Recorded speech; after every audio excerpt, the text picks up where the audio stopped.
It finally happened. My daughter, the sweet little girl who used to think horsepower was measured in actual horses, uttered the dreaded phrase, "Dad, I need a car." Now she's a good kid, responsible, mostly, and deserves this rite of passage. But that didn't stop the cold dread from gripping my gut. I'd be lying if I said I wasn't secretly looking forward to this. I still remember my first car. A rusty bucket on wheels held together by duct tape and hope. But man, it was freedom. Still, I had to maintain some semblance of parental composure. So I did what any self-respecting dad facing a financial black hole would do. I sighed dramatically and said, "We'll see." Of course, "we'll see" is dad code for "let's immediately consult the oracle of Google." Little did she know, I was about to subject her to the most soul-crushing experience known to man-used car websites. Armed with enough coffee to fuel a small nation, I plunged head-first into the internet. "Best first cars for teenagers," I typed, my fingers trembling slightly. The internet, in its infinite wisdom, responded with roughly 47 million results. Fantastic. Every article seemed to contradict the last. "Safety is paramount," one screamed, while another chirped, "Fuel efficiency is key." My daughter, meanwhile, was busy sending me links to sporty little numbers that looked like they belonged on a racetrack. "Dad, this one has racing stripes," she'd exclaim, blissfully unaware of the insurance implications.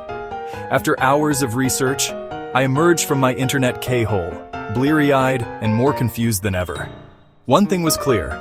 Finding the right car was going to be like finding a unicorn that runs on vegetable oil and plays the ukulele.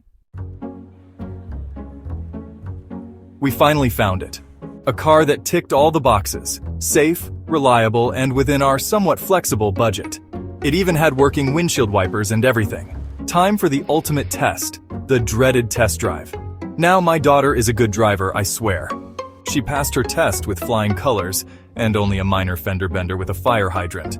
But that was under the watchful eye of a calm, collected driving instructor. With me in the passenger seat, it was a different story entirely. Every turn of the steering wheel was accompanied by a chorus of, "Easy there, Tiger," and "Watch out for that squirrel." By the time we pulled back into the dealership, I was fairly certain I'd developed a stress ulcer.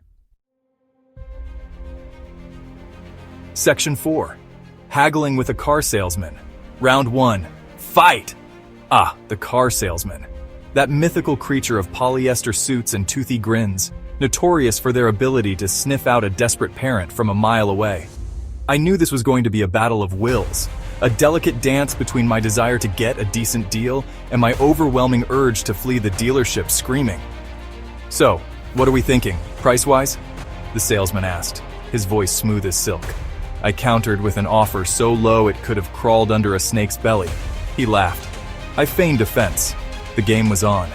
We went back and forth for what felt like an eternity, each of us trying to outmaneuver the other. I threw out phrases like fair market value and Kelly Blue Book with the confidence of a seasoned negotiator.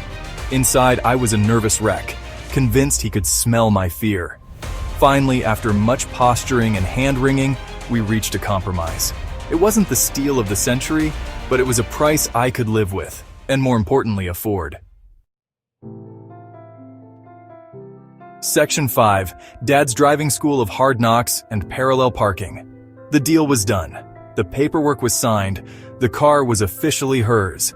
Now came the fun part, imparting my infinite wisdom and paranoia onto my newly minted driver. "Okay, first rule of the road," I said, my voice taking on the tone of a drill sergeant. "Always assume everyone else is an idiot." My daughter rolled her eyes, but I could tell she was listening. We went over everything. Checking your blind spot, the importance of defensive driving, and the mystical art of parallel parking. Look, I know I can't protect her from everything, but if I can instill in her a healthy dose of fear and respect for the road, maybe, just maybe, she'll stand a fighting chance. Section 6. Freedom, with a side of seatbelt lecture. There she was, behind the wheel of her own car. Gone was the nervous teenager from the test drive, replaced by a confident young woman ready to take on the world. My heart swelled with pride, and a healthy dose of terror, but mostly pride. "Don't forget to call when you get there," I shouted as she pulled out of the driveway, my voice cracking slightly. She flashed me a smile, one that said, "Dad, you're embarrassing me," But also, thanks for everything. And just like that, she was gone. Off on her own adventures, her own mishaps, her own memories. Sure, there would be bumps in the road, both literally and figuratively, but she was ready. And if she ever needs anything, she knows I'm just a phone call away. Section 7. What about your first car? So, there you have it. The saga of a dad, his daughter, and the great car buying adventure. It was stressful, it was chaotic, and it was, dare I say, even a little bit fun.